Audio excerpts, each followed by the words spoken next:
Para sa kanila to, para sa atin, para sa bukas na hindi natakot,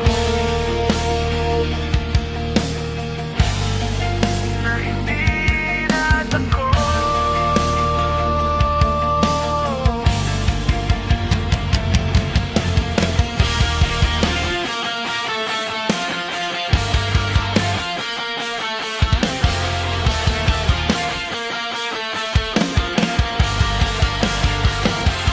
Benta sapatos, lakad kalsada, pawis sa noo, baon lang tiwala. Kahit ang bigat, sige buhat ko lahat para sa plato niyong hindi nakapos sa oras. Nakikita ko yung punit mong damit, pero mata mo puno ng panaginip. Sabi mo anak, huwag kang matakot sa hirap. Ako na ang lalaban, ikaw ang aani ng ginhawa.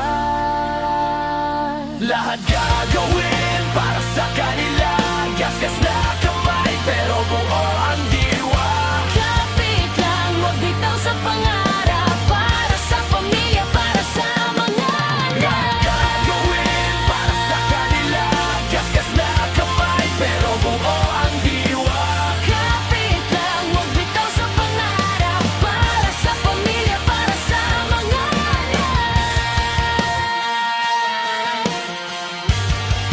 Para sa mga anak.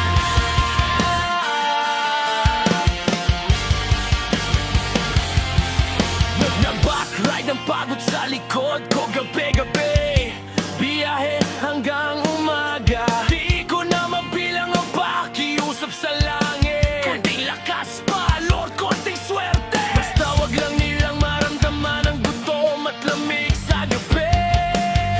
Kapag umiiyak ka sa kusina ng paliim, rinig ko bawat hinggang pilit mong pinapahimbing. Sasabayan kita kahit nanginginig pa kasama mo ko, di ka nag-iisa sa laban na to.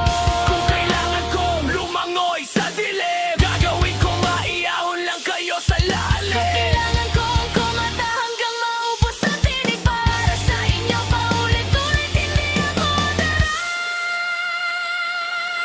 Lahat gagawin para sa kanila, gasgas na kamay pero buo ang diwa. Kapit lang, huwag bitaw sa pangarap. Para sa pamilya, para sa mga Lahat anak. gagawin para sa kanila, gasgas na kamay pero buo ang diwa. Kapit lang, huwag bitaw sa pangarap. Para sa pamilya, para sa mga anak. Kung sakaling mahulog man ako sa gitna ng biyahe, Iukit niyo sa isip, hindi ako sumuko kahit sandali. kapwa mo, tatay tulayan sa amin. Bawat pagkak ng lura mo, binhi ng bukas namin. Tahimik, Sabay hindi perfecto hanggang,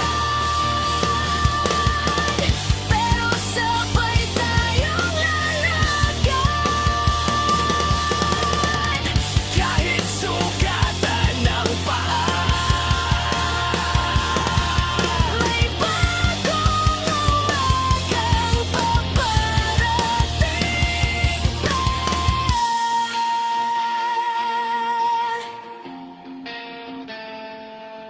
Lahat gagawin para sa kanila, gasgas na kamay pero buo ang diwa. Kapit lang, huwag bitaw sa pangarap. Para sa pamilya, para sa mga anak. Lahat gagawin para sa kanila, gasgas na kamay pero buo ang diwa. Kapit lang, huwag bitaw sa pangarap. Para sa pamilya, para sa mga anak.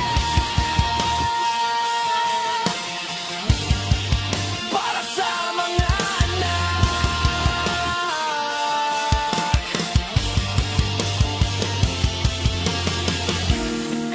Para sa kanila to, para sa